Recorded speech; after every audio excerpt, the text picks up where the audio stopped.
کرام اور ناظرین، السلام علیکم۔ وعلیکم السلام۔ وعلیکم السلام۔ ڈاکٹر صاحب یہ بتائیے گا کہ آپ ٹو بی ویری فرینک، میں خالی آپ سے یہ سوال کرنا چاہتی ہوں کہ دیکھیں جو اولیاء کا مقصد تھا یا جو مزاروں کا مقصد تھا وہ تو ظاہر ہے اوقاف کی منسٹری کی رسپانسبلٹی ہے، وہ نہیں پورا کر رہے، لیکن اب وہاں پر جو ایکٹیویٹیز ہوتی ہیں یا جس نیت سے لوگ جاتے ہیں، جیسے ہم نے ایک رپورٹ چلائی، اس میں ایک بچی کا کہنا یہ تھا کہ میں 2 دفعہ یہاں آئی، اب تیسری دفعہ آئی ہوں تو میری مطلب ہے آئی ایم ایکسپیکٹنگ، میں پریگننٹ ہوں، اولاد کی دعا کے لیے میں یہاں آئی۔ کیا اللہ تعالیٰ واضح نہیں کر دیتا کہ میں تمہاری شہ رگ سے بھی قریب ہوں، مجھ سے مانگو؟ یہاں تھوڑی سی کانٹرڈکشن آ جاتی ہے، آپ ایکسپلین کر سکتے ہیں؟ جی بسم اللہ الرحمن الرحیم۔ اتنے بڑے علماء حضرات کی موجودگی میں مجھ طفل مکتب کو آپ نے اس ڈسکشن میں شریک کیا، سب سے پہلے تو میں بہت شکریہ آپ کا ادا کرتا ہوں، اور ایک بہت ہی اہم موضوع ہے۔ جی بالکل۔ ساتھ ساتھ میں یہ بھی کہنا چاہوں گا کہ ہم سب کو نیتوں کی طرف دیکھنا چاہیے۔ مجھے یہ معلوم ہوا کہ آپ نے پہلے یہ پروگرام کیا تو بہت زیادہ ایک ریزنٹمنٹ آئی، تو یہ نہیں آنی چاہیے تھی، کوئی آپ کا تھوڑی یہ موقف تھا، آپ تو یہ پروگرام کر رہی ہیں، اچھا کر رہی ہیں تاکہ لوگوں تک وضاحت ہو چیزوں کی، تو اس پر لوگوں کو شور نہیں کرنا چاہیے اور بہت زیادہ جذباتیت کا مظاہرہ نہیں کرنا چاہیے۔ کوشچن ہے آپ نے اٹھایا ہے اور بہت اچھی بات ہے آپ نے اٹھایا ہے، تو اس پر بات ہونی چاہیے۔ اب جہاں تک آپ نے جو سوال کیا ہے، میں تو قرآن پاک میں جب حضرت زکریا علیہ السلام کی دعا کو دیکھتا ہوں اور جب میں اس دعا کو اور اس انداز سمجھنے کی کوشش کرتا ہوں تو وہاں تو مجھے یہ دکھائی دیتا ہے کہ یہ عورت تو بہت دور کی بات ہے جو یہ کہہ رہی ہے کہ میں یہاں پر آئی اور اپنی مراد کے لیے آئی، اپنی منت کے لیے آئی۔ پاک میں تو واضح طور پر ہے، یا ایھا الذین آمنوا اتقوا اللہ وابتغوا الیہ الوسیلہ وجاہدوا فی سبیلہ لعلکم تفلحون۔ اے ایمان والوں، اللہ سے ڈرو اور اس کی راہ میں وسیلہ تلاش کرو اور جہاد کرو تاکہ تم فلاح پا سکو۔ اب جب میں حضرت زکریا علیہ السلام کے واقعے کو دیکھتا ہوں تو دیکھیں، حضرت زکریا علیہ السلام نبی ہیں اور حضرت مریم علیہ السلام وہ، لیکن جب وہ یہ دیکھتے ہیں کہ جہاں پر حضرت مریم علیہ السلام کا قیام ہے، جہاں وہ رہتی ہیں، جہاں وہ قیام کرتی ہیں، وہاں بن موسم کے پھل آ جاتے ہیں، وہاں پر وہ پھل آ جاتے ہیں جن کا اس موسم سے کوئی تعلق نہیں ہوتا ہے، کیونکہ اللہ سبحانہ و تعالیٰ نے جو روح اللہ ہیں، جو مسیح اللہ ہیں، وہ ان کے بطن میں پرورش پا رہے ہیں۔ تو حضرت زکریا علیہ السلام جو کہ نبی ہیں، وہ اس جگہ کھڑے ہو کر اپنے لیے اولاد کی التجا کرتے ہیں، دعا کرتے ہیں، حالانکہ جس جگہ وہ کھڑے ہیں وہ جگہ تو ایک ولیہ کی جگہ ہے، نبی کی تو نہیں ہے نا، ولیہ کی جگہ ہے، یعنی حضرت مریم علیہ السلام کا جو مقام، جو مرتبہ ہے، وہ ولیہ کا مرتبہ ہے، اللہ کی دوست کا مرتبہ ہے۔ تو وہاں کھڑے ہو کر جب وہ اپنے لیے دعا کر سکتے ہیں تو یہ تو منت ثابت ہو گئی، یہ تو دعا ثابت ہو گئی۔ اب اس میں قطعی یہ مقصد نہیں تھا کہ خدا نخواستہ وہ نبی کریم صلی اللہ علیہ وآلہ وسلم جو کہ سب کے ظاہر ہے کہ وہ امام الانبیاء ہیں، حضرت زکریا ان کے بھی امتی ہی کہلائیں گے، امت میں شامل ہیں، تو کہیں یہ ترغیب نہیں دی جا رہی نہ ہمارے سرکار دو عالم صلی اللہ علیہ وآلہ وسلم کی شریعت میں یا ان کی شریعت میں کہ اللہ کے سوا کسی سے مانگو۔ اللہ تو کہتا ہے اجیب الدعوۃ الداعی اذا دعان، ٹھیک ہے، تم مجھے پکارو، میں تمہاری پکار کو سنتا ہوں۔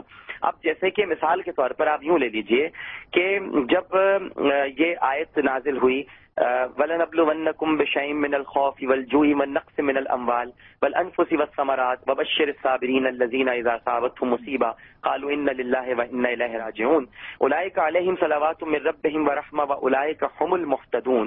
تو اس وقت اس کی تفسیر میں حضرت مراد آبادی نے اس میں جو تفسیر لکھی اور کنز الایمان کا جو ترجمہ امام اہل سنت اعلی حضرت احمد رضا خان فاضل بریلوی نے کیا، تو مراد آبادی صاحب نے جب اس کی تفسیر لکھی تو وہاں پر یہ بڑی خوبصورت بات لکھی جیسمین کہ پر اللہ سبحانہ و تعالیٰ، وہاں پوچھا گیا کہ بھئی ہم تمہیں آزمائیں گے، وَلَنَبْلُوَنَّكُمْ، ہم تو ضرور آزمائیں گے، بِشَيْءٍ مِّنَ الْخَوْفِ وَالْجُوعِ وَالنَّقْصِ مِّنَ الْأَمْوَالِ، کچھ خوف سے، کچھ بھوک سے، کچھ مالوں کی کمی سے، کچھ جانوں کی کمی سے، کچھ پھلوں کی کمی سے۔ تو یہ پوچھا کیا کہ بھائی یہ پھلوں کی کمی کیا ہوتی ہے، تو بتایا پھلوں کی کمی اس کو کہتے ہیں جب کوئی ننھا بچہ مر جاتا ہے نا، کسی کا بہت ہی ننھا منا بچہ. نہیں ڈاکٹر صاحب، تو آپ کیا کہہ رہے ہیں کہ یہ مطلب ہے وسیلہ ڈھونڈنے ہم پھر جا کر، اور جو دعا ہم مانگے وہ کسی وسیلے کے تھرو مانگے؟ یہ ان کا مقصد یہ ہے، ہنالک دعا زکریا ربہ، مبارک جگہیں شعائر اللہ. صفا مروہ کو شعائر اللہ کہا گیا.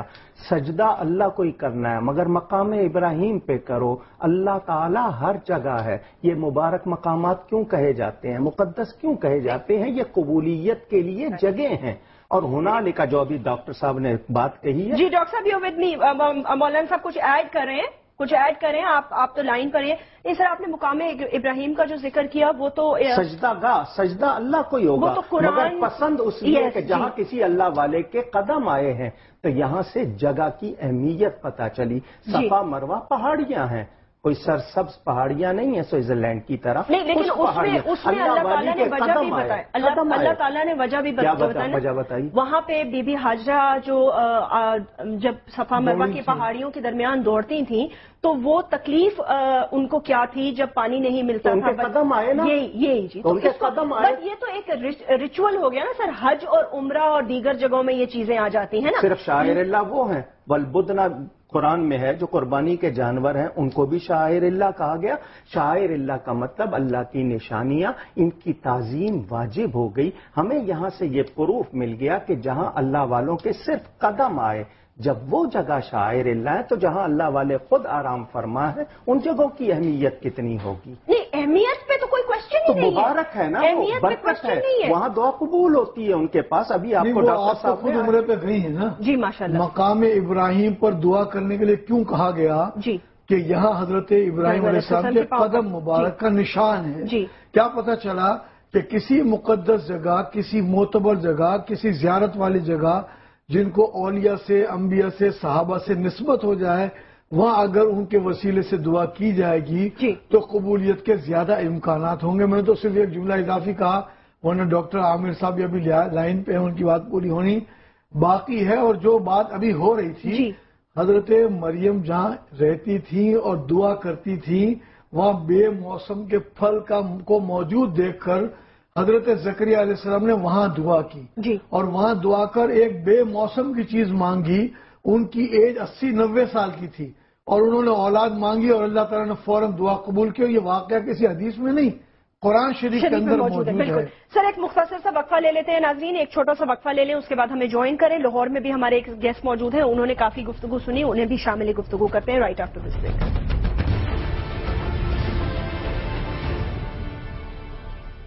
ویلکم بیک ناظرین. اور جیسے آپ جانتے ہیں کہ گفتگو ہو رہی تھی، ابھی ہمیں لاہور چلتے ہیں. ڈاکٹر محمد اشرف آصف جلالی صاحب. ڈاکٹر صاحب، آپ نے تمام دیگر علماء حضرات کا پوائنٹ آف ویو سنا، ان کی گفتگو سنی، رپورٹ بھی ظاہر ہے آپ نے دیکھی ہوگی. آپ اس کو کس طرح دیکھتے ہیں اور آپ کا اس بارے میں کیا کہنا ہوگا؟ بسم اللہ الرحمن الرحیم، والصلاۃ والسلام علی رسولہ الکریم. میں مشکور ہوں کہ آپ نے اس اہم ایشو پر مجھے اظہار خیال کی دعوت دی. نہیں سر، بہت میں نے رپورٹ بھی دیکھی اور میں نے علماء کرام کے افکار اور خیالات بھی سنے. تو اس میں بنیادی طور پر دو چیزیں ہیں. ایک تو وہ رپورٹ میں جو کچھ آپ نے دکھایا کہ کچھ لوگ بھنگڑا ڈال رہے ہیں، اس طرح کی باتیں کر رہے ہیں.